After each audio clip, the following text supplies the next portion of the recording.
ವೀಕ್ಷಕರೇ ನಮಸ್ಕಾರ. ಇವತ್ತಿನ ಜ್ಞಾನ ವಿಜ್ಞಾನಿ ಕಾರ್ಯಕ್ರಮಕ್ಕೆ ತಮಗೆ ಸ್ವಾಗತ.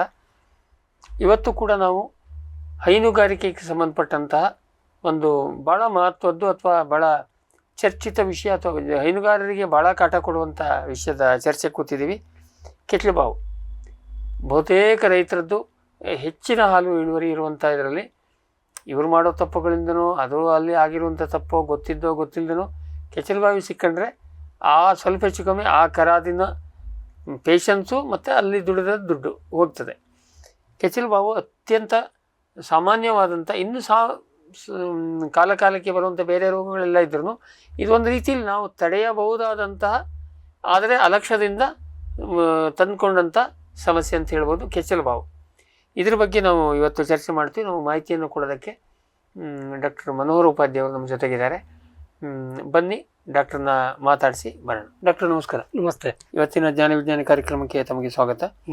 ಈಗ ನಾನು ಇಂಟ್ರೊಡಕ್ಷನ್ ಹೇಳಿದಾಗಲೇ ಕೆಚ್ಚಲುಬಾವು ಮತ್ತೆ ಕೇಳಿಬರುವಂಥ ಸಮಸ್ಯೆ. ನಾನೇ ನನ್ನ ಪಾಡಿಗೆ ಹೇಳಿಬಿಟ್ಟೆ, ಇದು ಅರ್ಧ ಮಾನವಕೃತ ಅರ್ಧ ಏನು ಬರುವಂಥ ರೋಗಾಣುಗಳಿಂದಲೂ ಬರುವಂಥದ್ದು.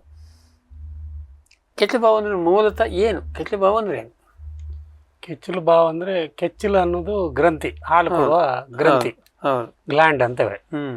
ಅದಕ್ಕೆ ಆಗುವಂಥ ಉರಿಯೂತ ಅಂದರೆ ಇನ್ಫೆಕ್ಷನ್ ಇಂದ ಬಾಯೋದು. ಹೌದು, ಅಂದ್ರೆ ಒಳಗಡೆ ಕ್ರಿಮಿ ಹೋಗಿ ಅದು ಬಾತ್ಕೊಳ್ಳೋದು ಅಥವಾ ಹಾಲು ಹಾಳಾಗೋದು. ಈಗ ಬಾತ್ಕೊಳ್ಳೋದೇ ಕೂಡ ಹಾಲು ಹಾಳಾದ್ರೂ ಅದು ಕೆಚ್ಚಲುಬಾವೇ. ಬಾವ ಅಂದ್ರೆ ಊತ ಬರ್ಲೇಬೇಕಂತಿಲ್ಲ.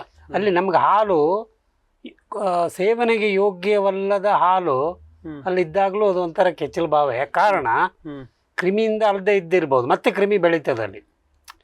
ಈಗ ಉದಾಹರಣೆಗೆ ದೇಹದಲ್ಲಿ ಕೀಟೋಸಿಸ್ ಅಂತ ಒಂದು ಕಾಯಿಲೆ ಬರುತ್ತೆ. ಸಕ್ಕರೆ ಅಂಶ ಕಡಿಮೆ ಆಗಿ ಕೀಟೋನ್ ಬಾಡಿ ಜಾಸ್ತಿ ಆಗಿ ದೇಹ ಕ್ರಶ್ ಆಗ್ತದೆ. ಹಿಂಡಿ ಕಡಿಮೆ ತಿನ್ನುವ ಸಾಧ್ಯತೆ ಇದೆ.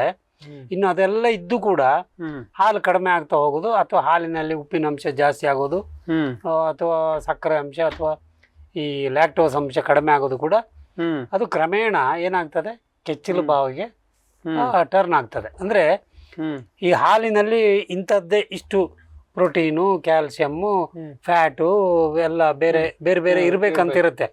ಆ ಪ್ರಮಾಣಗಳ ವ್ಯತ್ಯಾಸ ಆದಾಗ ಹಾಲಿನ ರಚನೆಯಲ್ಲಿ ವ್ಯತ್ಯಾಸ ಆಗ್ತದೆ. ನೀವು ನೋಡಿರ್ಬೋದು, ಹಾಲು ಕೆಲವು ಸರಿ ನೋಳಿ ಆಗಿರ್ತದೆ, ಮೊಸರು ಸರಿ ಆಗುದಿಲ್ಲ, ಕಾಯಿಸಿದ್ರೆ ಒಡಿತದೆ. ಆದ್ರೆ ಏನು ನೋವು ಇರುವುದಿಲ್ಲ, ಬೇನೆ ಇರುವುದಿಲ್ಲ, ಏನು ಇರುವುದಿಲ್ಲ. ಅದು ಕೂಡ ಕೆಚ್ಚಲುಬಾವು. ಬಾವು ಅಂದ್ರೆ ಊತ್ಕೊಂಡು ನೋವೇ ಬರ್ಬೇಕಂತಿಲ್ಲ. ಕಾಮನ್ ಆಗಿ ಬಾತ್ಕೊಳ್ಳೋದಕ್ಕೆ ಅದು ಕೆಚ್ಚಲುಬಾವು ಅಂತ. ಹಾಲು ಹಾಳಾಗಿದೆ, ಜೊತೆಯಲ್ಲಿಯೂ ಸಂಕಟ ಇದೆ, ಸಂಕಟ ಇಲ್ಲದೆಯೂ ಹಾಲು ಹಾಳಾಗಿದೆ ಅಂದ್ರೆ ಅದು ಕೆಚ್ಚಲುಬಾವು.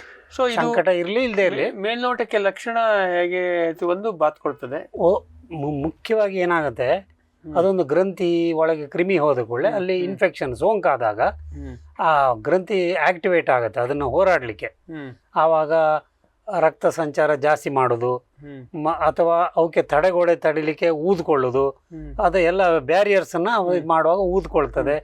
ನೋವು, ಆ ಊದಿದ್ರಿಂದಾಗಿ ನೋವು ಬರುದು, ಮತ್ತೆ ಜ್ವರ ಬರುದು, ಹಾಲು ಕಡಿಮೆ ಆಗೋದು, ಹಾಲಿನ ರಚನೆ ವ್ಯತ್ಯಾಸ ಆಗೋದು, ಇವೆಲ್ಲ ಹಾಳಾಗೋದು, ಮಾಲೆಯಾಗಿ ಇಳಿಬಹುದು, ಅಥವಾ ಬರೀ ನೀರಿನ ತರ ಬರುದು ಇರುತ್ತೆ. ಕೆಲವು ಸರಿ ರಕ್ತ ಬರ್ತದೆ, ಕೆಲವು ಸರಿ ಕೀವು ತರ ಆಗಿ ಬರ್ತದೆ. ಅದು ಒಳಗೋದ ಕ್ರಿಮಿಯ ರಚನೆ ಮೇಲೆ ಹೊಂದ್ಕೊಂಡಿರ್ತದೆ.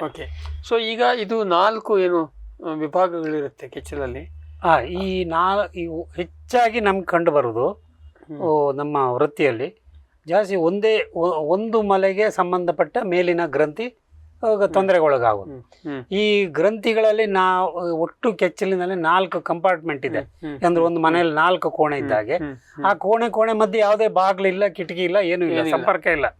ಹಾಗಾಗಿ ಪಕ್ಕಾ ಗೋಡೆ ಅದು ಭದ್ರವಾಗಿರುತ್ತೆ.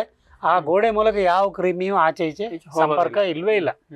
ಹಾಗಾಗಿ ಬೇರೆ ಒಂದು ಮಲೆ ತೊಟ್ಟಲ್ಲಿ ಆ ಕೆಳಗೆ ಬಿದ್ದ ಈ ಮೊದಲನೇ ಕೆಚ್ಚಲುಬಾವು ಬಂದ ಮಲೆ ತೊಟ್ಟಿನಿಂದ ಕೆಳಗೆ ಬಿದ್ದ ಕ್ರಿಮಿ ಅಥವಾ ನಮ್ಮ ಕೈ ಮೂಲಕ ಆ ಮತ್ತೊಂದು ತೊಟ್ಟಿಗೆ ಹೋಗಿ ಬರಬೇಕಲ್ಲದೆ ಒಳಗಿಂದೊಳಗೆ ಇರುವುದಿಲ್ಲ. ಸೊ ಈಗ ಆಯ್ತು, ನೀವು ಇದರ ಲಕ್ಷಣ ಹೇಳಿದ್ರಿ. ಹೌದು, ಸಾಮಾನ್ಯವಾಗಿ ಇದು ಈ ಕೆಚ್ಚಲುಬಾವು ಹೇಳೋದು ಯಾವೆಲ್ಲ ಪ್ರಾಣಿಗಳಲ್ಲಿ ಬರುತ್ತೆ, ಯಾವೆಲ್ಲ ತಳಿಗಳಲ್ಲಿ ಬರುತ್ತೆ? ಹೆಚ್ಚಾಗಿ ಹಾಲು ಕೊಡುವ ಯಾವುದೇ ಸಸ್ತನಿ ನೀವು ಬರುವ ಸಾಧ್ಯತೆ ಇದೆ.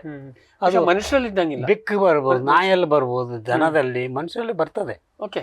ನೋವು ಇರ್ತದೆ, ಸಂಕಟ ಆಗ್ತದೆ, ಹಾಲು ಹಾಳಾಗಬಹುದು, ಮಗುವಿನ ಆರೋಗ್ಯ ಹಾಳಾಗುವ ಸಾಧ್ಯತೆ ಇದೆ ಗೊತ್ತಾಗದೇ ಇದ್ರೆ.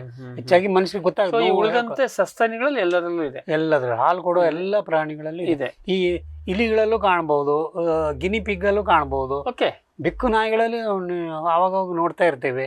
ಹಸುಗಳಲ್ಲಿ ಜಾಸ್ತಿ, ಯಾಕಂದ್ರೆ ನಮ್ಮ ಹಾಲು ಇಡೀ ದೇಶದ ಜನರಿಗೆ ಹಾಲು ಕೊಡುವುದು ಪ್ರಾಣಿಗಳದೇ. ಹಾಗಾಗಿ ನಾವು ಚೆನ್ನಾಗಿ ಪೋಷಣೆ ಮಾಡುವ ಕಾರಣ, ಅದರಲ್ಲೂ ವಿಶೇಷವಾಗಿ ಬಹುಶಃ ಹೆಚ್ಚು ಹಾಲು ಇಳುವರಿ ಇರುವಂತದ್ರಲ್ಲಿ ಹೆಚ್ಚು. ಅದು ಸಾಮಾನ್ಯ.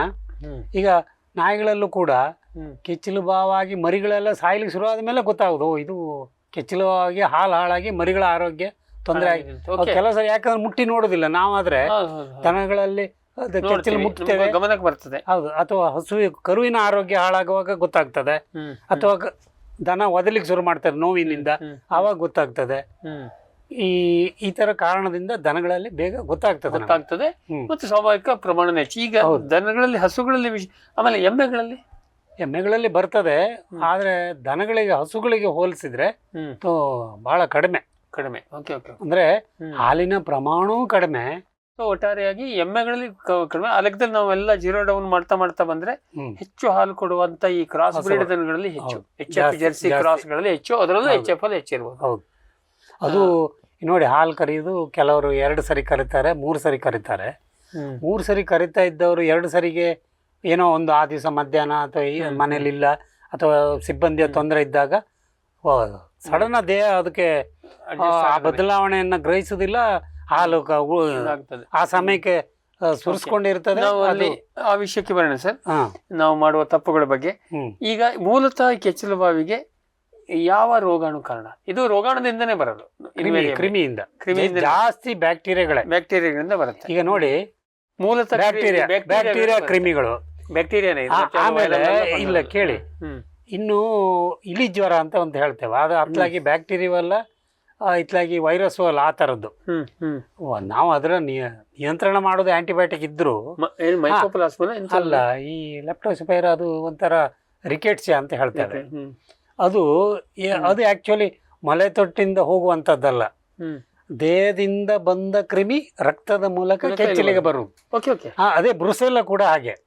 ಬ್ರುಸೆಲ್ಲ ಈ ಏನು ಬಂಜತನ ತರುವಂತ ಬ್ರುಸೆಲ್ಲ ರೋಗದಲ್ಲೂ ಕಂದು ರೋಗ, ಅದರಲ್ಲೂ ಅದು ಬ್ಯಾಕ್ಟೀರಿಯಾ. ಅದು ಹೇಗೆ ನಮ್ಮ ಜಾಯಿಂಟ್ಗಳಲ್ಲಿ ಸಿಕ್ಕಾಕೊಳ್ಳೋದು ಕ್ರಿಮಿಗಳು, ಹಾಗೆ ಹಾಲಿನಲ್ಲಿ ಕೂಡ ಬರ್ತದೆ. ಅದು ಕೂಡ ಕೆಚ್ಚಲು ಬಾವನ್ನು ತರ್ತದೆ. ಅದು ಮಲೆ ತೊಟ್ಟಿಂದ ಹೋಗಿ ಆಗುದಲ್ಲ, ದೇಹದಿಂದ ಬಂದದ್ದು. ಸೊ ಹಾಗಾದ್ರೆ ಬ್ರಿಜುಲಾನು ತರುತ್ತೆ, ಈ ರಿಕೆಟ್ಸಿಯಾನು ಬರುತ್ತೆ. ಆಶ್ಚರ್ಯ ಆಗುತ್ತೆ. ಈ ಉಣಗಿಂದ ಬರುವ ತೈಲೇರ ಜ್ವರದಲ್ಲೂ ಕೂಡ ಕೆಚ್ಚಲು ಬಾವು ಬರುತ್ತೆ. ನೇರ ಕಾರಣ ಅಲ್ಲ, ಈ ಜ್ವರದಿಂದಾಗಿ ನಿಶ್ಶಕ್ತಿ ಆಗ್ತದೆ, ರಕ್ತಹೀನತೆ ಆಗಿರುತ್ತೆ, ಜ್ವರದಿಂದ ನಿಶ್ಶಕ್ತಿ ಆಗಿರ್ತದೆ. ಸುತ್ತಮುತ್ತ ಇರೋ ಕ್ರಿಮಿ ಆವಾಗ ಒಳಗೋಗ, ಆದ್ರೆ ಮೂಲ ಕಾರಣ ತೈಲೇರಿಯ ಜ್ವರ. ಇವರು ಸೆಕೆಂಡ್ರಿ. ಏನು ಹಟ್ಟಿಯಲ್ಲಿದ್ದ ಏನು ಸಾಧಾರಣ ಬ್ಯಾಕ್ಟೀರಿಯಾಗಳು ಇರ್ತವೆ ಯಾವಾಗನು, ಅಂದ್ರೆ ಯಾವಾಗ ಅವಕಾಶಕ್ಕೆ ಕಾಯ್ತಾ ಇರ್ತವೆ, ರೋಗ ನಿರೋಧ ಶಕ್ತಿ ಕಾರಣ ಆಗುವಂತ. ಅದೀಗ ನೋಡಿ, ನಾವು ಕೊಡುವ ಕ್ಯಾಟ್ಲ್ ಫೀಡ್, ಹಿಂಡಿ, ಪಶು ಆಹಾರದಲ್ಲಿ ಮನೆಯಲ್ಲಿ ಸ್ಟಾಕ್ ಮಾಡಿದ್ದು 1 ತಿಂಗಳಾಗಿದೆ, ಅಥವಾ ಅಂಗಡಿಯಲ್ಲೇ 1 ತಿಂಗಳಾಯ್ತು, ಅಥವಾ ನಮ್ಮಲ್ಲಿ 1 ತಿಂಗಳಾಯ್ತು ಅಂದ್ರೆ ನಿಮಗೆ ಮುಗ್ಗಲು ವಾಸನೆ ಬಾರದೇ ಇರಬಹುದು. ಆದ್ರೆ ಫಂಗಸ್ ಬೆಳೆದಿರ್ತದೆ, ಫಂಗಸ್ ವಿಷ ಉತ್ಪತ್ತಿ ಮಾಡಿರುತ್ತೆ, ಮೈಕೋಟಾಕ್ಸಿನ್ಸ್. ಅದರಿಂದಾಗಿ ದೇಹ ಜರ್ಜರಿತ ಆಗಿರುತ್ತೆ, ಲಿವರ್ ಕಿಡ್ನಿ ಹಾಳಾಗಿರುತ್ತೆ. ಆವಾಗ ಬಾಡಿಯ ರೋಗ ನಿರೋಧ ಶಕ್ತಿ ಕಡಿಮೆ ಆದಾಗ ಹಾಲು ಹಾಳಾಗಬಹುದು. ಹಾಳಾದ ಹಾಲಿನ ಕಾರಣ ಸುತ್ತಮುತ್ತ ಇರುವ ಕ್ರಿಮಿ ಇನ್ನಷ್ಟು ದಾಳಿ ಮಾಡಿ, ಯಾಕಂದ್ರೆ ಅಲ್ಲಿ ರಕ್ಷಣೆಗೆ ರೋಗ ನಿರೋಧ ಶಕ್ತಿ ಕಡಿಮೆ ಆಗಿದೆ. ಬಟ್ ಕೊನೆಗೆ ರಿಕೆಟ್ಸಿಯಾ ಮತ್ತೆ ಇದನ್ನು ಬಿಟ್ರೆ, ಬಿಟ್ರೆ ಉಳಿದಂತೆ ಬ್ಯಾಕ್ಟೀರಿಯಾದಿಂದ ಹೊರಗಿಂದ ಬರುವಂತ ಇದರಿಂದ, ಇನ್ನು ವೈರಸ್ ಇಂದ ಬರುವ ಕೆಚ್ಚಲು ಬಾವಿದೆ ಬಹಳ ಕಡಿಮೆ. ಫಂಗಲ್ ಮ್ಯಾಸ್ಟೈಟಿಸ್ ಕೂಡ ಇದೆ, ಅದು ಕಡಿಮೆ. ಬಟ್ ಗೊತ್ತಾಗ್ತದೆ, ಯಾಕಂದ್ರೆ ಹಾಲಿನ ಒಂದು ರಚನೆಯಲ್ಲೇ ಸಾಧಾರಣ ಗೊತ್ತಾಗ್ತದೆ. ಹೌದು, ಎಕ್ಸ್ಪರ್ಟ್ಸ್ಗೆ. ಓಕೆ. ಅಮೋಘ್ ಇ-ಕಾರ್ಟ್ ಕೃಷಿ ಬಳಕೆಯ ಬ್ಯಾಟರಿ ಚಾಲಿತ ಪರಿಸರ ಸ್ನೇಹಿ ತ್ರಿಚಕ್ರ ವಾಹನ. 400ರಿಂದ 600 ಕಿಲೋಗ್ರಾಂ ಭಾರ ಹೊರುವ ಸಾಮರ್ಥ್ಯ, ಶಬ್ದ, ಕಂಪನ, ಹೊಗೆ ರಹಿತ ಕುಳಿತು ಚಲಾಯಿಸುವ ವ್ಯವಸ್ಥೆ. 4ರಿಂದ 6 ಗಂಟೆ ಚಾರ್ಜ್ ಮಾಡಿ ಒಂದಿಡೀ ದಿನ ಬಳಸಬಹುದು. ರಿವರ್ಸ್ ಗೇರ್, ಹೈಡ್ರಾಲಿಕ್ ಲಿಫ್ಟ್, ಸುಲಭ ಚಾಲನೆ ಮತ್ತು ನಿರ್ವಹಣೆ. ಓಡಾಡಲು 3.5 ಅಡಿ ಅಗಲ ಸಾಕು, ಪಲ್ಟಿ ಆಗದಂತ ರಚನೆ. ಅಡಿಕೆ ತೋಟಕ್ಕೆ ಹೇಳಿ ಮಾಡಿಸಿದ್ದು. Sprayer, tiller, washer, brush cutter, earth auger ಜೋಡಿಸಬಹುದು. 1 ರಿಂದ 3 ವರ್ಷಗಳ warranty. Made in Sirsi, made in India. Farm TV ವೀಕ್ಷಕರಿಗೆ ಆಕರ್ಷಕ ಡಿಸ್ಕೌಂಟ್. ಫ್ಯೂಚರ್ ಬಯೋಟೆಕ್ ಸಾವಯವ ಕೃಷಿಯ ವೇಗವರ್ಧಕ. ಪೋಷಕಾಂಶ ಪೂರೈಕೆಗೆ ಎನ್ಪಿಕೆ ಕಲ್ಚರ್, ವ್ಯಾಮ್, ಪಿಎಸ್ಪಿ ಮತ್ತು ಕೆಎಂಬಿ.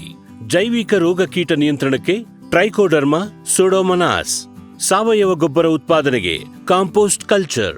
ಹೂವು ಕಾಯಿ ಉದುರುವ ಸಮಸ್ಯೆಗೆ ಕಾಮಧೇನು ಮತ್ತು ಸತ್ವ. ಮಣ್ಣಿನ ಆರೋಗ್ಯ ವೃದ್ಧಿಗೆ ಫ್ಯೂಚರ್ ಬಯೋಟೆಕ್, ಧಾರವಾಡ.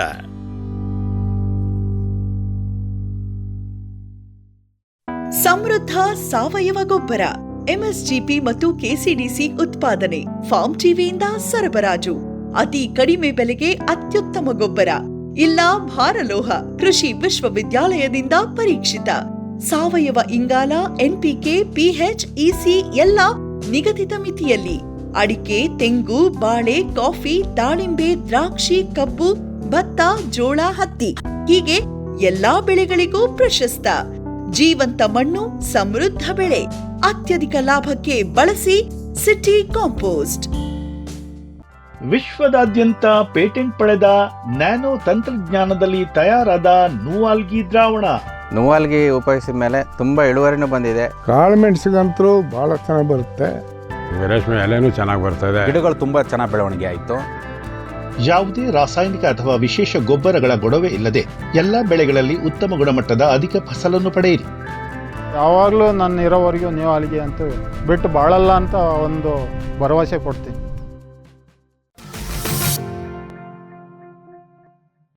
ಕೆಚ್ಚಲು ಬಾವಿನ ಈಗ ನೀವು ಕಾರಣ ಹೇಳಿದ್ರಿ, ಇದರ ಏನು ಡ್ಯಾಮೇಜ್ ಏನಾಗ್ತದೆ? ಒಂದು ಹಾಲು ಹಾಳಾಗ್ತದೆ. ಹಾಲಾಗ್ತದೆ. ಗ್ರಂಥಿಯ ರಚನೆ, ಈಗ ಗ್ರಂಥಿ ಅಂತ ಹೇಳಿದ್ರೆ ಮೊಲೆ ತೊಟ್ಟು ಪ್ರಾರಂಭದಿಂದ ಹಿಡಿದು ಆ ಹಾಲು ತುಂಬಿಕೊಳ್ಳುವ ಒಳಗೆ ಗ್ರಂಥಿಯ ಜಾಗ ಇದೆಯಲ್ಲ, ಅದರ ಒಳಪದರ ಎಲ್ಲ ಒಂದು ನಾಶ ಆಗೋದು. ನಾಶ ಆದಾಗ ಅದರ ಜೀವಕೋಶಗಳೆಲ್ಲ ಹಾಲಿನ ಜೊತೆ ಬರುವಂಥದ್ದು. ಇನ್ನು ಆ ಉರಿಯನ್ನು ತಡಿಲಿಕ್ಕೆ ಏನು ಮಾಡ್ತದೆ, ಆ ಒಳಪದರವನ್ನು ದಪ್ಪ ಮಾಡ್ಲಿಕ್ಕೆ ಹೋಗ್ತದೆ. ಅಂದರೆ ಈ ಕ್ರಿಮಿಗಳು ಇನ್ನೂ ಆಚೆ ಒಳ ಇದಕ್ಕೆ ಹೋಗದಿದ್ದಾಗೆ ಆವಾಗ ಕೆಚ್ಚಲು ಗಟ್ಟಿ ಆಗ್ತಾ ಹೋಗುದು. ಅಂದ್ರೆ ಕ್ರಿಮಿಗಳು ಇನ್ನೂ ಒಳಗೆ ಹೋಗ್ಬಾರ್ದು, ಕಲ್ಲಾಗೋದು. ಅದೊಂದು ಆಕ್ಚುಲಿ ರಕ್ಷಣಾ ವ್ಯವಸ್ಥೆ, ಜೀವ ಉಳಿಸ್ಲಿಕ್ಕೆ ರಕ್ಷಣಾ ವ್ಯವಸ್ಥೆ. ನಮ್ಗೆ ಹಾಲು ಕಡಿಮೆ ಆಗುತ್ತೆ, ಹಾಲು ನಿಂತೋಗುತ್ತೆ ಅನ್ನೋದು ಬಿಟ್ರೆ ದನದ ಜೀವ ಉಳಿಸ್ಲಿಕ್ಕೆ ಇರುವಂತ ಒಂದು ರಕ್ಷಣಾ ವ್ಯವಸ್ಥೆ ಅದು. ದೇಹದಲ್ಲಾಗುವ ಒಂದು ಬದಲಾವಣೆ. ಮೊಲೆ ತೊಟ್ಟಲ್ಲೂ ಕೂಡ ಚರ್ಮ ದಪ್ಪ ಆಗಿ ಮುಂದೆ ನಮ್ಗೆ ಹಾಲು ತೆಗಿಲಿಕ್ಕೂ ಕೂಡ ಸಮಸ್ಯೆ ಆಗೋದು, ಗಂಟಾಗಿ ಅಲ್ಲಿ ಬ್ಲಾಕ್ ಆಗ್ಬಹುದು. ಸರ್, ಹಂಗಂದ್ರೆ ಈಗ ನಾವೆಲ್ಲ ಚಿಕ್ಕವರಿದ್ದ ಕೇಳಿದ್ರು, ಅವಾಗ ಇದೆಲ್ಲ ನಾಲೆಜ್ ಇರ್ಲಿಲ್ಲ. ಅವೆಲ್ಲ ದೇಸಿ ದನಗಳು, ಮಲ್ನಾಡ್ ಗಿಡ್ಡ ನಮ್ಮೂರಲ್ಲಿ. ಅದು ಒಂದು ಮಲೆಯಲ್ಲಿ ಹಾಲು ಬರೋದಿಲ್ಲ, ಕೆರೆ ಉಂಡಿದೆ ಅಂತ ಹೇಳ್ತಿದ್ರು. ಕಲ್ಪನೆ ಅದು ಡೆಡ್ ಆಗಿರ್ತಿತ್ತು. ಅದು ಬಹುಶಃ ಕೆಚ್ಚಲು ಬಟ್ ಇವರಿಗೆ ಅದು ಕಲ್ಪನೆ ಇಲ್ಲದೆ ತಡ ಆಗಿರ್ತದೆ. ಸೊ ಈಗೇನ್ ಕೇಳಿದ್ರೆ, ಒಂದು ಆ ಉರಿಯೂತ ಬಂದು ಜ್ವರ ಬಂದು ದನ ಸಫರ್ ಆಗ್ತದೆ, ಹಾಲಿನ ಇಳುವರಿ ಬಿದ್ದೋಗ್ತದೆ, ಹಾಲು ಹಾಳಾಗ್ತದೆ. ಆ ಹಾಲು ಬಲ್ಕಿಗೆ ಸೇರಿದ್ರೆ ಆ ಹಾಲು ಹಾಳಾಗ್ತದೆ. ಅಂದ್ರೆ ಕೀಪಿಂಗ್ ಕ್ವಾಲಿಟಿ ಹೋಗ್ತದೆ. ನೀವು ಫ್ರಿಜ್ ಅಲ್ಲಿ ಇಟ್ರೆ ಫರ್ದರ್ ಬೆಳವಣಿಗೆ ಆಗದೆ ಇರಬಹುದು, ಕಾಯಿಸುವಾಗ ಒಡೆಯೋ ಚಾನ್ಸ್ ಇದೆ. ಯಾಕಂದ್ರೆ ಅದು ಮಿಕ್ಸ್ ಆಗುತ್ತೆ. ಇದು ಮಿಕ್ಸ್ ಆದ್ರೆ ಗೊತ್ತಿಲ್ಲದೇನೆ ಒಟ್ಟು ಅಲ್ಲಿ pH ಚೇಂಜ್ ಆಗುತ್ತೆ. ಈಗ ಏನಾಗುತ್ತೆ, ಅಸಿಡಿಕ್ ಆಗಿ ಹೊಡೆಯುವಂತದ್ದು. ಆ pH ಚೇಂಜ್ ಆದ್ಕೊಳ್ಳೆ ಮೊಸರು ಆಗ್ಲಿಕ್ಕೆ ಹೋಗ್ತದೆ. ಮೊಸರಾಗದಂದ್ರೆ ಈ ಆರೋಗ್ಯವಂತ ಹಾಲು ಮೊಸರಾಗ್ತದೆ, ರೋಗಕಾರ ಕ್ರಿಮಿ ಇರುವ ಹಾಲು ಹಾಳಾಗ್ತದೆ. ಅದು ಒಡೆಯುವುದು pH ಚೇಂಜ್ ಆದಾಗ ಆಗುವಂತ ಬದಲಾವಣೆ. pH ಚೇಂಜ್ ಅಂದ್ರೆ ಅಸಿಡಿಕ್ ಸೈಡ್ ಹೋಗ್ತದೆ. ಸೊ ಈಗ ನೀವು ಹೇಳೋದು ಇದೆಲ್ಲ ಆಯ್ತು. ಇದಲ್ದೇ ಇನ್ನು ಪರ್ಮನೆಂಟ್ ಡ್ಯಾಮೇಜ್ ಏನಾಗುತ್ತಾ ಆಗ್ಬೋದಾ? ಈಗ ನಾವು ಟ್ರೀಟ್ಮೆಂಟ್ ಮಾಡ್ಲಿಲ್ಲಪ್ಪ, ಮಾಡದಿದ್ದ ಏನಾಗುತ್ತೆ, ತುಂಬಾ ಗಟ್ಟಿ ಆಗಿಬಿಟ್ರೆ ಈ ಕೆಲವು ಸರಿ ಒಂದು ಕರಾನೆ ನೆಕ್ಸ್ಟ್ ಕರಾನೆ ನಂತರ ಮೆದು ಆಗುವಂಥದ್ದು ಇರ್ತದೆ. ಅಂದ್ರೆ ಆವಾಗ ಹಾರ್ಮೋನ್ ಬದಲಾವಣೆಯಲ್ಲಿ ಈ ಮೆದು ಆಗ್ತಾ ಇರ್ತದೆ. ಅಂದ್ರೆ ರೆಸ್ಟ್ ಸಿಕ್ಕಿರ್ತದೆ, ಕೆಚ್ಚಲಿಗೆ ಹೊಸ ಜೀವಕೋಶ ಬೆಳಿಲಿಕ್ಕೆ ರೆಸ್ಟ್ ಸಿಕ್ಕಿರ್ತದೆ. ಆದ್ರೆ ಅಷ್ಟು ಸಮಯದ ಉತ್ಪಾದನೆ ವೆಚ್ಚ ಹೋಯ್ತು. ಅಲ್ಲ, ಇದು ಸರ್ ನೀವು ಟ್ರೀಟ್ಮೆಂಟ್ ಮಾಡಿದ್ದಾಯ್ತು, ಟ್ರೀಟ್ಮೆಂಟೇ ಮಾಡ್ಲಿಲ್ಲ, ನನಗೆ ಗೊತ್ತೇ ಆಗ್ಲಿಲ್ಲ ಅಥವಾ ಅಲಕ್ಷ್ಯ ಮಾಡಿದೆ ಅಂದ್ರೆ ಆ ಕ್ವಾರ್ಟರ್ ಹೋಗ್ಬಿಡ್ತದ? ಆ ಕ್ವಾರ್ಟರ್ ಹೋಗುತ್ತೆ, ಚಿಕಿತ್ಸೆ ಮಾಡದೆ ಇದ್ರೆ. ಆದ್ರೆ ಕೆಲವು ಸಾರಿ ಒಂದು ಕರಾನೆ ನಂತರ ಅಂದ್ರೆ ನೆಕ್ಸ್ಟ್ ಕರು ಹಾಕಿದಾಗ ಸರಿಯಾಗೋದು ಇರುತ್ತೆ. ಆದ್ರೆ ಇದರಲ್ಲಿ ಒಂದು ಮಾನವೀಯತೆ ಪ್ರಶ್ನೆ ಬರ್ತದೆ. ನಮ್ಗೆ ಅರಿವಾಗಿದೆ ಈಗ ಈ ಏನು ಕೆಚ್ಚಲು ಬಾವು ಬಂದು ಗ್ರಂಥಿ ಗಟ್ಟಿಯಾಗಿದೆ ಅಂತ ಇಟ್ಕೊಳ್ಳಿ. ಇಲ್ಲಿ ಉತ್ಪಾದನೆ ದೃಷ್ಟಿಯಿಂದ ನಾವು ಅದನ್ನು ಗುಣ ಮಾಡಬೇಕು ಎಲ್ಲ ಸರಿ, ಆದ್ರೆ ಒಂದು ಮಾನವೀಯತೆ ದೃಷ್ಟಿಯಿಂದ ಅದು ತುಂಬಾ ಬಹಳ ದೊಡ್ಡ ವಿಷಯ. ಈಗ ನೋಡಿ, ಒಂದು ಆ ಗ್ರಂಥಿಯ ಗಟ್ಟಿಯಾದ ಗ್ರಂಥಿ ಉಳಿದ ದೇಹದ ಭಾಗವನ್ನ ಒತ್ತಿ ಹಿಡಿದು ನೋವು ತರುವಾಗ ಅದೇ ದೇಹದ ಗಟ್ಟಿ ಭಾಗವನ್ನ ನೆಲಕ್ಕೆ ಒತ್ತುಕೊಂಡು ಮಲ್ಕೊಳ್ಳುವಾಗ ದೇಹಕ್ಕೂ ಕೂಡ ದೊಡ್ಡ ಮಟ್ಟಿನ ಸಂಕಟ ಆಗ್ತದೆ. ಇದು ದೊಡ್ಡ ಮಟ್ಟಿನ ಒಂದು ರೀತಿಯಲ್ಲಿ ಶೋಷಣೆ, ನಾವು ಸರಿಯಾಗಿ ಅದನ್ನ ಗಮನ ಕೊಡದೇ ಇದ್ರೆ. ಅಂದ್ರೆ ಮೆದು ಮಾಡೋದು ಕೂಡ ದನದ ಆರೋಗ್ಯ ದೃಷ್ಟಿಯಿಂದ ಮುಖ್ಯ, ನಮಗೆ ಉತ್ಪಾದನೆ ದೃಷ್ಟಿಯಿಂದ ಮುಖ್ಯ. ಇದು ನೀವೆಲ್ಲದನ್ನು ಹೇಳಿದ್ರಿ. ಇದು ಈಗ ಕೆಚ್ಚಲು ಬಾವು ಬರಲಾರ್ದಂಗೆ ನಾವು ಕಾಪಾಡ್ಕೊಳ್ಳೋದು ಹೆಂಗೆ, ಪ್ರಿಕಾಷನ್ ಬರಲಾರ್ದ ನಾವೀಗ ಮುಖ್ಯವಾಗಿ ಆಹಾರ, ಈಗ ಎಲ್ಲ ಆರೋಗ್ಯಕ್ಕೆ ಹೇಗೆ 90% ಆಹಾರ ಕಾರಣ ಆಗ್ತದೋ ಎಲ್ಲ ಅನಾರೋಗ್ಯಕ್ಕೂ ಆಹಾರವೇ ಕಾರಣ. ಆಹಾರ ಅಂದ್ರೆ ಈ ಹುಲ್ಲು ಇರ್ಬೋದು, ಹಸಿ ಹುಲ್ಲು ಇರ್ಬೋದು, ಒಣ ಹುಲ್ಲು ಇರ್ಬೋದು, ಅವುಗಳ ಪ್ರಮಾಣ, ಅವುಗಳ ಗುಣಮಟ್ಟ, ಲಭ್ಯತೆ, ಇದೆಲ್ಲ ಅವಲಂಬನೆ ಇರ್ತದೆ. ಸ್ವಚ್ಛತೆ, ಹಟ್ಟಿಯ ಸ್ವಚ್ಛತೆ, ಮೇವಿನ ಸ್ವಚ್ಛತೆ, ಹೌದು, ಮುಗ್ಗುಲು ಹಿಡಿದಿರ್ಬಾರ್ದು. ನೀವು ನೋಡಿ, ಭತ್ತದ ಬೆಳೆ ಅಂತ ಇಟ್ಕೊಳ್ಳಿ, ಈ ಗುಬ್ಬಚ್ಚಿ ಬರ್ತದೆ ಅಥವಾ ಹುಳು ಬರ್ತದೆ ಅಂತೇಳಿ 25 ಕೀಟನಾಶಕ ಎಲ್ಲ ಹೊಡ್ಕೊಂಬಂದ್ರೆ ಅದ್ರದ್ದು ಇದು ನಿಮ್ಗೆ ಒಂದು 6 ತಿಂಗಳು ಕಂಟಿನ್ಯೂಸ್ ಇದ್ದೇ ಇರ್ತದೆ ಅದ್ರದ್ದು ಉಳಿಕೆಗಳು. ಆ ಕ್ರಿಮಿನಾಶಕಗಳನ್ನ ತಿಂದ ಹುಲ್ಲಿನಿಂದ ದೇಹ ಜರ್ಜರಿತ ಆಗಿ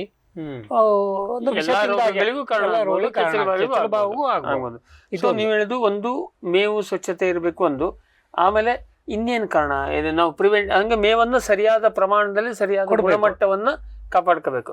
ಒಂದು ಕೊಟ್ಟಿಗೆ ಸ್ವಚ್ಛತೆ ಕಾಪಾಡ್ಕೋಬೇಕು, ಇಲ್ಲಾಂದ್ರೆ ಅಲ್ಲಿಂದ ಕ್ರಿಮಿಗಳು ಹೋಗೋದಕ್ಕೆ ಕಾರಣ ಆಗ್ತದೆ.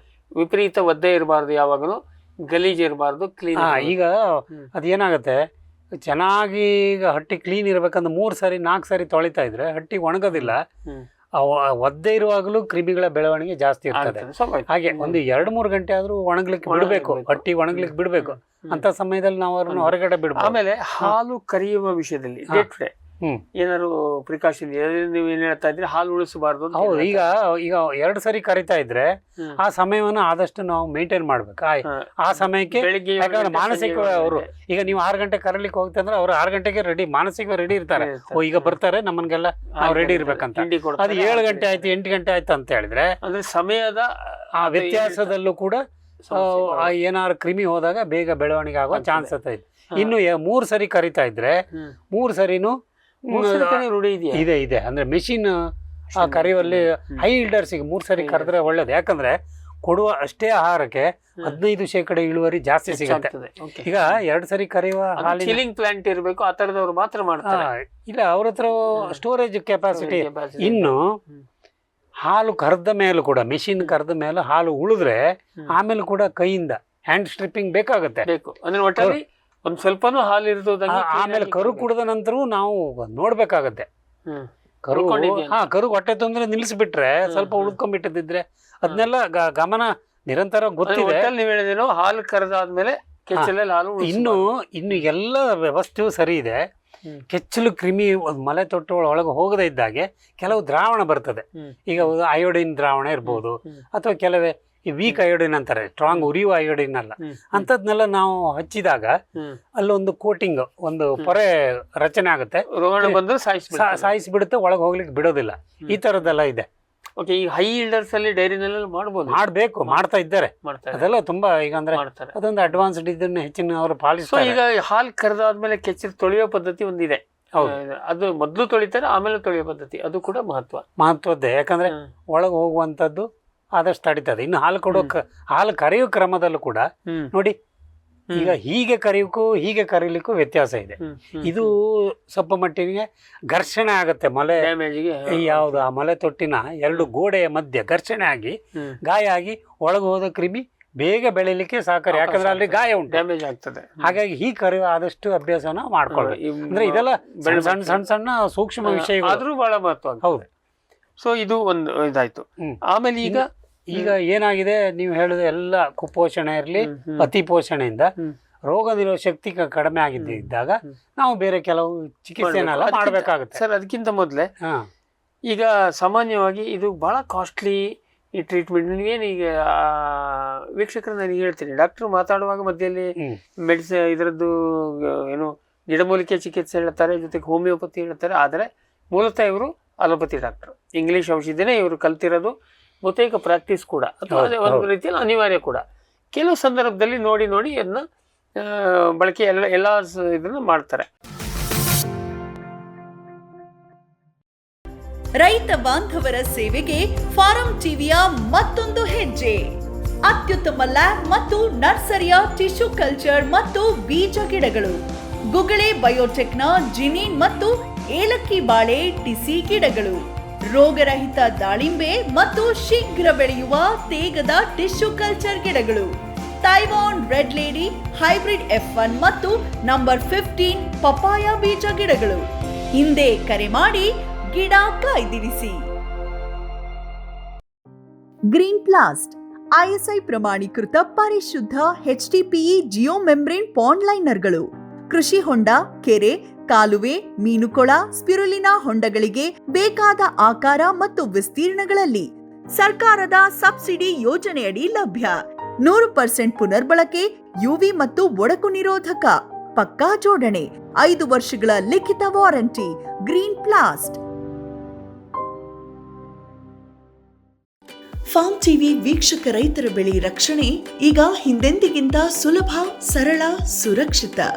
ಶ್ರಮಜೀವಿಯಿಂದ ಸೂಕ್ಷ್ಮ ಪೋಷಕಾಂಶ, ಸೂಕ್ಷ್ಮಾಣುಜೀವಿ ಮತ್ತು ಬೇರುವರ್ಧಕಗಳು, ಕಾಳುಮೆಣಸು ಸೊರಗು ರೋಗ ತಡೆಗೆ ಟ್ರೈಕೋಡರ್ಮಾ ಸುಡೋಮೋನಾಸ್, ಸಮೃದ್ಧ ಬೆಳವಣಿಗೆ, ರೋಗ ನಿರೋಧಕ ಶಕ್ತಿಗೆ IISR ಪೆಪ್ಪರ್ ಸ್ಪೆಷಲ್, ಕೋಕೋ ಗಿಡಗಳ ಆರೋಗ್ಯಕ್ಕೆ ಜಿಂಕ್ ಸಲ್ಫೇಟ್ ಮತ್ತು ಫೆರಸ್ ಸಲ್ಫೇಟ್, ಅಡಿಕೆ ಹಿಡಿಮುಂಡಿಗೆ ನಿರ್ವಹಣೆಗೆ ರೂಟ್ ಪವರ್, ಜಿಂಕ್ ಮತ್ತು ಬೋರಾನ್. ಖಚಿತ ಗುಣಮಟ್ಟ, ಪ್ರಾಮಾಣಿಕ ಬೆಲೆ, ನಿರಂತರ ಸಲಹಾ ಸೇವೆ. ನಮ್ಮಿಂದಲೇ ಖರೀದಿಸಿ, ನಮ್ಮ ಬದ್ಧತೆಯ ಸೇವೆಗೆ ಬೆಂಬಲ ನೀಡಿ.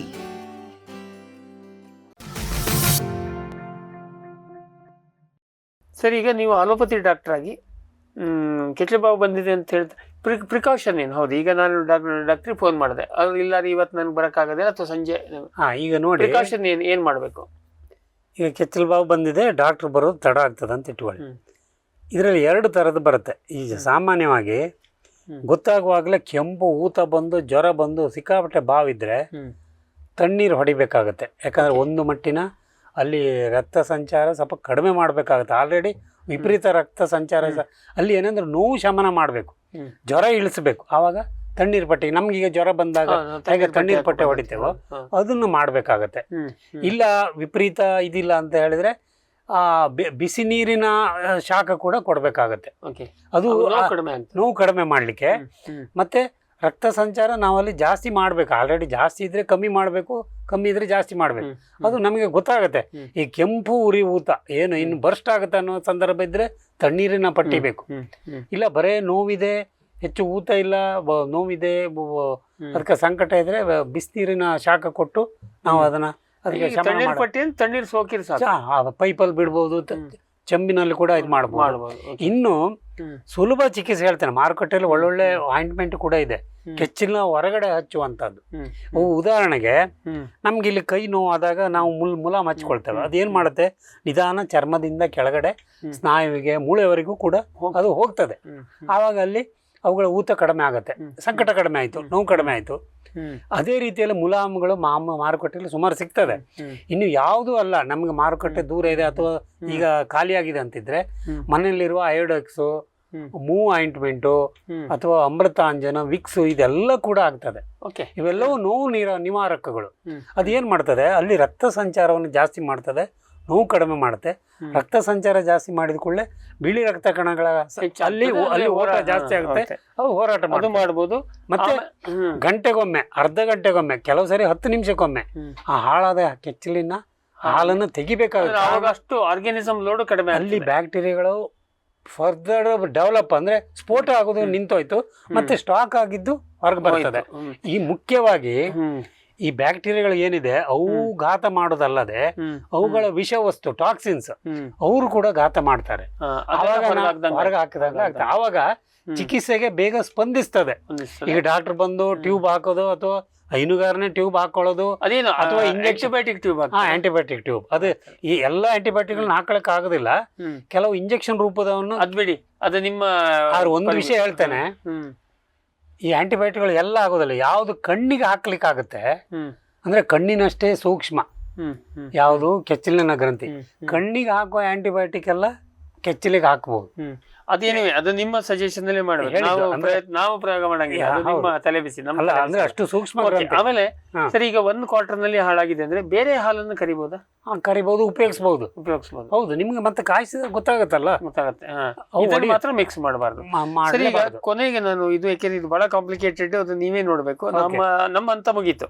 ಮುಂದೆ ಏನಿದ್ರು ನಿಮ್ಮ ಟ್ರೀಟ್ಮೆಂಟ್, ಅದರಲ್ಲಿ ನಾವು ಹೈನುಗಾರರು ತಲೆ ಹಾಕಬಾರ್ದು, ನಿಮ್ಮ ಡಾಕ್ಟರ್ಗೆ ಸ್ವಾತಂತ್ರ್ಯಕ್ಕೆ ಬಿಡಬೇಕು. ಈಗ ನೀವು ಕೆಚ್ಚಲು ಕೇರ್ ಅಂತ ನಿಮ್ಮ ಪ್ರಾಡಕ್ಟ್ ಇದೆ, ಏನದು? ಇದನ್ನು ಇಲ್ಲಿ ನೋಡಿ, ಕೆಚ್ಚಲು ಕೇರ್ ಅನ್ನೋದು ಮುಖ್ಯವಾಗಿ ಒಂದು 18-20 ಗಿಡಮೂಲಿಕೆಗಳಿಂದ ಆಯ್ದ ಗಿಡಮೂಲಿಕೆಗಳಿಂದ ಮಾಡಿದಂತ ಒಂದು ಟಾನಿಕ್ ಸ್ವರೂಪದ ಒಂದು ಇದು ಮದ್ದು. ಇದನ್ನ ನಾವು ಮಾಡುವಾಗ ಗಮನ ಹರಿಸಿದ್ದೇನೆಂದ್ರೆ, ಕೆಚ್ಚಲು ಬಾವನ್ನು ತಡೆಯುವುದು ಮುಖ್ಯ. ಒಂದು, ಅಕಸ್ಮಾತ್ ನಮ್ಗೀಗ ಬಂದಾಗಿದೆ, ಕೆಚ್ಚಲು ಬಾವು ಬಂದಿದೆ, ಆದಷ್ಟು ಬೇಗ ಅಲ್ಲಿ ಬಿಳಿ ರಕ್ತ ಕಣಗಳ ಒಂದು ಉತ್ಪಾದನೆ ಜಾಸ್ತಿ ಮಾಡುವಾಗೆ ಕೆಲವು ಗಿಡಮೂಲಿಕೆಗಳನ್ನು ಹಾಕಿದ್ದಾರೆ. ಫ್ಯಾಗೋಸೈಟಿಕ್ ಆಕ್ಟಿವಿಟಿ ಅಂತ ಹೇಳ್ತಾರೆ. ಬಿಳಿ ರಕ್ತಗಳು ಬ್ಯಾಕ್ಟೀರಿಯಾವನ್ನು ತಿಂದು ನಾಶ ಮಾಡುವಂಥದ್ದು. ಇನ್ನು ನೋವು ನಿವಾರಕ, ನೋವನ್ನ ಕಡಿಮೆ ಮಾಡ್ಬೇಕು. ಈ ಗಿಡ ಬಾಯಿಗೆ ಸೇವಿಸಿದ ಮದ್ದು ಕೆಚ್ಚಲಿನ ನೋವನ್ನು ಕಡಿಮೆ ಮಾಡಬೇಕು. ಅದರ ಸಂಬಂಧ ಗಿಡಮೂಲಿಕೆಗಳನ್ನು ಆಯ್ಕೆ ಮಾಡಿದ್ದೇವೆ. ಇನ್ನು ಕೆಚ್ಚಲು ಗಟ್ಟಿಯಾಗೋದನ್ನ ತಡೆಯುವುದು ಅಥವಾ ಗಟ್ಟಿ ಆಗಿದ್ದನ್ನ ಮೆದು ಮಾಡುವಂತ ಅದಕ್ಕೆ ಸಂಬಂಧಪಟ್ಟ ಗಿಡಮೂಲಿಕೆಗಳನ್ನು ಆಯ್ಕೆ ಮಾಡಿದ್ದೇವೆ. ಇನ್ನು ಕೊನೆಯದು, ಇಷ್ಟೆಲ್ಲ ಕೆಚ್ಚಲು ಬಂದಾಗ ದೇಹ ಜರ್ಜರಿತ ಆಗಬಹುದು, ಹಾಲಿನ ಇಳುವರಿ ಕಡಿಮೆ ಆಗಿರ್ತದೆ. ಸೊ ದೇಹ ಜರ್ಜರಿತ ಆಗಿದ್ದನ್ನ ರಿಪೇರಿ ಮಾಡಿ ಚೆನ್ನಾಗಿ ಮೇವು ತಿಂದು ಹಾಲು ಮೊದಲಿನ ಇಳುವರಿ ಲೆವೆಲ್ಗೆ ತರುವಾಗೆ ಮಾಡುವಂಥದ್ದು ಬೇಕಾದ ಈ ಗಿಡಮೂಲಿಕೆಗಳನ್ನು ಆಯ್ಕೆ ಮಾಡ್ಕೊಂಡಿದ್ದೇವೆ. ಸೊ ಇದನ್ನ ಕೆಚ್ಚಲು ಬಾವು ತಡಿಲಿಕ್ಕೂ ಬಳಸ್ಕೊಳ್ಬಹುದು, ಬಂದಾಗ ಕೂಡ ಕೊಡ್ಬೋದು. ಈಗ ನಿಮ್ಮ ಏನು ಕೆಚ್ಚಲಿಗೆ ಟ್ಯೂಬ್ ಹಾಕೋದಿರ್ಬೋದು, ಡಾಕ್ಟರ್ ಕೊಡುವ ಇಂಜೆಕ್ಷನ್ ಇರ್ಬೋದು, ಅಥವಾ ಮೇವು ತಿಂದ ಇದ್ದಾಗ ಗ್ಲೂಕೋಸ್ ಇಂಜೆಕ್ಷನ್ ಯಾವುದೇ ಇರಲಿ, ಇದನ್ನ ಜೊತೆಯಲ್ಲಿ ಕೊಟ್ಟಾಗ ಏನಾಗುತ್ತೆ, ಕೆಚ್ಚಲು ಬೇಗ ಮೊದಲಿನ ಸ್ಥಿತಿಗೆ ಬರ್ತದೆ, ಹಾಲು ಬೇಗ ಮೊದಲಿನ ಸ್ಥಿತಿಗೆ ಇಳುವರಿಗೆ. ನಿಮ್ಮ ಕೆಚ್ಚಲು ಕೇರ್ ಏನಿದೆ, ಇದು ಕೇರ್ ಅಷ್ಟೇ ಹೊರತು ಇದು ಟ್ರೀಟ್ಮೆಂಟ್ ಅಲ್ಲ. ಟ್ರೀಟ್ಮೆಂಟ್ ಅಂದ್ರೆ ಪೂರಕ ಚಿಕಿತ್ಸೆ. ಅದನ್ನೇ ಮಾಡಲೇಬೇಕು. ನಾನು ಹೇಳಿದ್ನಲ್ಲ, ಡಾಕ್ಟರ್ಗೆ ನಾವು ಇವತ್ತು ಬೆಳಿಗ್ಗೆ ಕೆಚ್ಚಲು ಬಂದಿದ್ದು ಗೊತ್ತಾಗಿದೆ, ಅವ್ರು ಬರುವಾಗ ಸಂಜೆ ರಾತ್ರಿ ಆಯ್ತು, ಲೇಟ್ ಆಯ್ತು, ನಮ್ಗೆ ತೊಂದರೆ ಗಡಿಬಿಡಿ ಆಗುತ್ತೆ ಅಂತಿದ್ರೆ ಕೆಚ್ಚಲು ಕೇರ್ ಅನ್ನು ಕೊಟ್ಕೊಂಡಿದ್ರೆ ಆ ಫರ್ದರ್ ಅಗ್ರಿವೇಟ್ ಆಗೋದು ಅಂದ್ರೆ ನಂತರದ ಒಂದು ಉದ್ದೀಪನ ಆದಷ್ಟು ತಡೀತದೆ. ಆಗ ದೇಹಕ್ಕಾಗುವ ಘಾತ ತಡೆದಾಗೆ ನಮ್ಗೆ ಹಸು ಬೇಗ ಆರೋಗ್ಯಕ್ಕೆ ಬರುವ ಒಂದು ಸೂಚನೆ. ಆವಾಗ ಡಾಕ್ಟರ್ ಕೊಡೋ ಚಿಕಿತ್ಸೆಗೂ ಅದು ಬೇಗ ಸ್ಪಂದಿಸ್ತದೆ. ಕಾರಣ ರೋಗ ನಿರೋಧಕ ಶಕ್ತಿ ಜಾಸ್ತಿ ಆಗಿರ್ತದಲ್ವಾ. ಆಗ ಏನು ಆಂಟಿಬಯೋಟಿಕ್ ಎಲ್ಲ ಕೊಡ್ತಾರೆ, ಅದು ಬೇಗ ರಕ್ತಕ್ಕೆ ಸೇರಿ ಆ ಕ್ರಿಮಿಗಳು ಬೇಗ ಸಾವನ್ನಪ್ಪುವಂಥದ್ದು. ಸೊ ಇದು ನೀವು ಕೆಚ್ಚಲು ಕೇರ್ ಅನ್ನು ಬಳಕೆ ಮಾಡಿದ್ರು ಕೂಡ ಬಾಕಿ ಟ್ರೀಟ್ಮೆಂಟ್ ಮಾಡ್ಲೇಬೇಕು. ಯಾಕಂತ ಹೇಳಿದ್ರೆ ಇದೆಲ್ಲ ಪೂರಕ ಚಿಕಿತ್ಸೆ. ಹೌದು, ಇದೇ ಚಿಕಿತ್ಸೆ ಅಲ್ಲ. ಅದು ಎಷ್ಟು ಪ್ರಮಾಣಕ್ಕೆ ಸರ್ ನೀವು ರೆಕಮೆಂಡ್ ಮಾಡ್ತೀರಿ? ಅದು ಈಗ ಒಂದು ವಯಸ್ಕ ಹಸುವಿಗೆ, ಹಾಲು ಕೊಡುವ ಹಸುವಿಗೆ ಎಷ್ಟೇ ಹಾಲು ಕೊಡೋದಿರ್ಲಿ, 50ರಿಂದ 100 ml ಒಂದು 5 ದಿನ ಕಷಾಯದ ರೂಪದಲ್ಲಿ ಇರ್ತದೆ. ಕಷಾಯ ಅದು ಬಂದಾಗ ಈಗ ಕೆಚ್ಚಲು ಬಂದಿದೆ ಅಂದ್ರೆ ಶುರು ಮಾಡಿಬಿಡ್ಬೇಕು. ಹೌದು, ಈ 50ರಿಂದ 100 ml ಒಂದು 5 ದಿನ ಕೊಡೋದು. ಅದೇ ಈಗ ನಮ್ಗೆ ಗೊತ್ತಾಗುವಾಗಲೇ ಕೆಚ್ಚಲು ಗಟ್ಟಿ ಕಲ್ಲು ತರ ಆಗಿದೆ, ಅದನ್ನು ಬೇಗ ಮೆದು ಮಾಡ್ಬೇಕು. ಅವಾಗ 10ರಿಂದ 20 ದಿನ 50 ml ಆಗಿ ಕೊಡ್ಬೇಕಾಗುತ್ತೆ. ಇನ್ನು ತಡಿಲಿಕ್ಕೆ ನೀವು ತಿಂಗಳಿಗೆ 50 ml ಆಗಿ 5ರಿಂದ 10 ದಿನ ಕೊಡ್ಬೋದು. ಏನೂ ಸಮಸ್ಯೆ ಇಲ್ಲ, ಯಾಕಂದ್ರೆ ರೋಗ ನಿರೋಧಕ ಶಕ್ತಿಯನ್ನು ಜಾಸ್ತಿ ಮಾಡಿರ್ತದೆ. ಅದು ಇಂಡೈರೆಕ್ಟ್ಲಿ ಇಳುವರಿಗೂ ಸಹಾಯ ಮಾಡಿರ್ತದೆ. ಹಾಲಿನ ಗುಣಮಟ್ಟ ಕೂಡ ಹೆಚ್ಚಾಗ್ತದೆ. ಸೊ ಇಲ್ಲಿ ಬೋವಿಟೋನ್ ಹೆಲ್ಪ್ ಆಗ್ಬೋದಾ? ಅದು ಮಾಡ್ಬೋದು. ಇದು ಕೆಚ್ಚಲು ಕೇರನ್ನು ಕೂಡ ಕೊಡ್ಬೋದು. ಅಂದ್ರೆ ಅದು 100 ml ಕೊಡೋ ಅಂದ್ರೆ ಅದು ಎರಡರ ಫಾರ್ಮುಲಾ ಬೇರೆ ಇರ್ತದೆ, ಎರಡರಲ್ಲಿ ಯಾವುದನ್ನು ಕೂಡ ಬಳಸ್ಕೊಳ್ಬಹುದು. ಸೊ ಒಟ್ಟಾರೆಯಾಗಿ ಇದು ಕಾಂಪ್ಲಿಕೇಟೆಡ್ ಇಶ್ಯೂ, ಯಾವುದು ನಮ್ಮ ಕೆಚ್ಚಲು ಬಾವು ಹೇಳೋದು. ಸೊ ಆರೋಗ್ಯ ಸರಿ ಇರಬೇಕು, ಜೊತೆಗೆ ಅಟ್ಟಿ ಸ್ವಚ್ಛ ಇರಬೇಕು, ನಾವು ಹಾಲು ಕರೆಯುವ ವಿಧಾನ ಅವೆಲ್ಲ ಸರಿ ಇರಬೇಕು. ಅದೆಲ್ಲದ್ರ ಜೊತೆಗೆ ನಾವು ಗಮನ ಇಡಬೇಕು. ತಕ್ಷಣ ಸ್ಪಂದಿಸಿದ್ರೆ ಇದನ್ನು ಸರಿ ಮಾಡ್ಬೋದು. ಇದು ಅಲಕ್ಷ್ಯ ಮಾಡಿದ್ರೆ ಅದು ಮೊಲನೆ ಹಾಳಾಗ್ಬೋದು, ಇಲ್ಲ ಒಟ್ಟಾರೆಯಾಗಿ ರಾಸುವಿಗೆ ಅದು ರಿಕವರಿ ಆಗೋಕ್ಕೆ ಭಾಳ time ಟೈಮ್ ತಗೋಬೋದು. ಇದು ಸಾಮಾನ್ಯವಾಗಿ ಕೆಚ್ಚಲು ಬಾವು ಬರದೆ ಹೆಚ್ಚು ಹಾಲು ಕೊಡುವಂಥ ದುಬಾರಿ ಹಸುಗಳಲ್ಲಿ ಹೌದು. ಇದು ಕಾಮನ್ ಆಗಿ ಬರೋದು. ಹಾಗಾಗಿ ಅಲ್ಲಿಂದ ನಮಗೆ ಹಣಕಾಸಿನ ನಷ್ಟ ಕೂಡ ಇದು ದೊಡ್ಡ ಪ್ರಮಾಣಕ್ಕೆ ಆಗ್ತದೆ. ಈ ಸಾಧಾರಣ ಫಾಸ್ ಪ್ಲಸ್ ಪುಡಿಯನ್ನು ತಿಂಗಳಿಗೆ ಒಂದು 10 ದಿನ ಕೊಟ್ಟ ಹಸುಗಳಲ್ಲಿ ಗರಿಷ್ಠ ರೋಗ ನಿರೋಧಕ ಶಕ್ತಿ ಇರ್ತದೆ. ಅದನ್ನು ಕೂಡ ತಡಿಲಿಕ್ಕಾಗುತ್ತೆ. ಕೆಚ್ಚಲು ಕೇರನ್ನು ಕೂಡ ಅದು ಒಟ್ಟಾರೆ ಇದು ಒಟ್ಟಾರೆ ಆರೋಗ್ಯ ಸರಿ ಇರೋದಕ್ಕೆ, ಅದರಿಂದ ರೋಗ ನಿರೋಧಕ ಶಕ್ತಿ ಹೆಚ್ಚಾಗೋದಕ್ಕೆ, ಅದರಿಂದ ಈ ರೋಗ ಬರಲಾರ್ದೇನೆ ಇರೋದಕ್ಕೆ, ಅಥವಾ ಬಂದರೂ ಕೂಡ ಅದನ್ನ ಸಹಿಸಿಕೊಳ್ಳೋದು, ಬೇಗ ಗುಣ ಮಾಡುವಂತ ಈ ಕಾರಣ ಇರೋದಕ್ಕೆ ಇದು ಕಾಮನ್ ಆಗಿ ಬಳಕೆ ಮಾಡೋದು. ವೀಕ್ಷಕರು, ಈಗ ಇವೆಲ್ಲ ಏನು ಕೇಳಿದರೆ ಅವರ ನೆನಪಿನ ಬುತ್ತಿ ಅಥವಾ ಅವರ ಅನುಭವ ಬುತ್ತಿಯಲ್ಲಿ ಬಹಳಷ್ಟು ವಿಷಯ ಇದೆ. ನಾವು ಇದನ್ನು ಒಂದು ಸಮಯಾಭಾವದ ಒಂದು ಸಮಯದ ಮಿತಿಯಲ್ಲಿ ಮಾಡ್ತೀವಿ. ಅದು ನಿರ್ದಿಷ್ಟವಾಗಿ ವಿಷಯ ಬಂದಾಗ ಮತ್ತು ಇದರಲ್ಲೇ ನಾವು ಬ್ರೇಕಪ್ ಟ್ರೀಟ್ಮೆಂಟ್ ಹೆಂಗೆ ಇಂಥವೆಲ್ಲ ವಿವರವಾಗಿ ಚರ್ಚೆ ಮಾಡೋಣ. ಅಥವಾ ನಾವು ಹೈನುಗಾರಿಕೆ ಅಥವಾ ಒಟ್ಟಾರೆ ಪಶುಪಾಲನೆಯಲ್ಲಿ ಭಾಳ ದೊಡ್ಡ ವಿಶಾಲವಾದಂಥ ವಿಷಯ ಮತ್ತು ನಿಮಗೆ ಎಲ್ಲರಿಗೂ ಇದು ಅಪ್ಲೈ ಆಗುವಂಥದ್ದು. ಆಗ ಅದನ್ನು ಸಂದರ್ಭ ಬಂದಾಗ ನಾವು ಮತ್ತೆ ವ್ಯವಸ್ಥಿತವಾಗಿ ಕಾರ್ಯಕ್ರಮ ಮಾಡೋಣ ಅಂತ ಹೇಳ್ತಾ, ಇವತ್ತು ನಮಗೆ ಇಷ್ಟು ಮಾಹಿತಿಯನ್ನು ಕೊಟ್ಟಿದ್ದಕ್ಕೆ ಡಾಕ್ಟರ್ ಮನೋಹರ್ ಉಪಾಧ್ಯಾಯ ಅವರಿಗೆ ನಿಮ್ಮೆಲ್ಲರ ಪರವಾಗಿ ಮತ್ತು ನಮ್ಮ ವಾಹಿನಿಯ ಪರವಾಗಿ ಧನ್ಯವಾದವನ್ನು ಹೇಳಕ್ಕೆ ಇಷ್ಟಪಡ್ತೀವಿ. ವೀಕ್ಷಕರೇ, ನಿಮಗೂ ಕೂಡ ಈ ಚರ್ಚೆ ಅನುಕೂಲ ಆಯಿತು ಅಂತ ಅನ್ಕೋತೀವಿ. ನಾವು ಸ್ವಾಭಾವಿಕವಾಗಿ ಸ್ವಕಾರ್ಯದ ಜೊತೆಗೆ ಸ್ವಾಮಿ ಕಾರ್ಯನೂ ಆಗಬೇಕು. ಹಾಗಾಗಿ ಎಲ್ಲ ಇದಕ್ಕೆ ಈ ಥರ ಕಾರ್ಯಕ್ರಮದಲ್ಲಿ ಅಥವಾ ಸಮಸ್ಯೆಗಳಿಗೆ ಇವರು ಡಾಕ್ಟರ್ ಮನೋಹರ್ ಉಪಾಧ್ಯಾಯ ಅವರ ವೆಟ್ ಫಾರ್ಮುಲೇಷನ್ಸು, ಅದರಿಂದ ನಾವು ಶ್ರಮಜೀವಿಯಿಂದ ಡಿಸ್ಟ್ರಿಬ್ಯೂಷನ್ ಮಾಡ್ತಾ ಇರುವಂಥ ಈ ಉತ್ಪನ್ನಗಳನ್ನು ಜೋಡಿಸ್ತೀವಿ. ಅದೇನಕ್ಕೆ ಅಂದರೆ ಅದೇ ಥರದಲ್ಲಿ ಗಮನ ಇಟ್ಟುಕೊಂಡೆ ನಾವು ಮಾಡಿದ್ದೀವಿ. ಹಾಗಾಗಿ ಅದಕ್ಕೂ ಕೂಡ ನಿಮಗೆ ಆ ರೀತಿಯಲ್ಲೂ ಕೂಡ ಪ್ರಯೋಜನ. ಬರೇ ಇದು ಕತೆ ಹೇಳಿ ಎದ್ದೋಗೋದಲ್ಲ, ಎಲ್ಲಿ ಸಿಗ್ತದೆ ಡಾಕ್ಟ್ರೇ ಹೇಳಿ ಕೇಳುವಂಥ ಸಮಸ್ಯೆ ಎಲ್ಲ, ನಾವೇ ಅದನ್ನ ನಿಮಗೆ ತಲುಪಿಸೋಂಥ ವ್ಯವಸ್ಥೆ ಮಾಡ್ತೀವಿ ಅಂತ ಹೇಳ್ತಾ, ಇವತ್ತಿನ ಕಾರ್ಯಕ್ರಮ ನಿಮಗೂ ಕೂಡ ಸಾಕಷ್ಟು ಮಾಹಿತಿಯನ್ನು ಕೊಡ್ತು ಅಂತ ಅಂದ್ಕೊಂಡು ಇವತ್ತಿನ ಜ್ಞಾನವಿಜ್ಞಾನಿ ಕಂತನ್ನು ಮುಗಿಸ್ತಾ ಇದ್ವಿ. ಮುಂದೆ ಇನ್ನೊಂದು ವಿಷಯ ಜೊತೆಗೆ ಇನ್ನೊಬ್ಬ ತಜ್ಞರ ಜೊತೆಗೆ ಹಾಜರಾಗ್ತೀವಿ. ನಮಸ್ಕಾರ.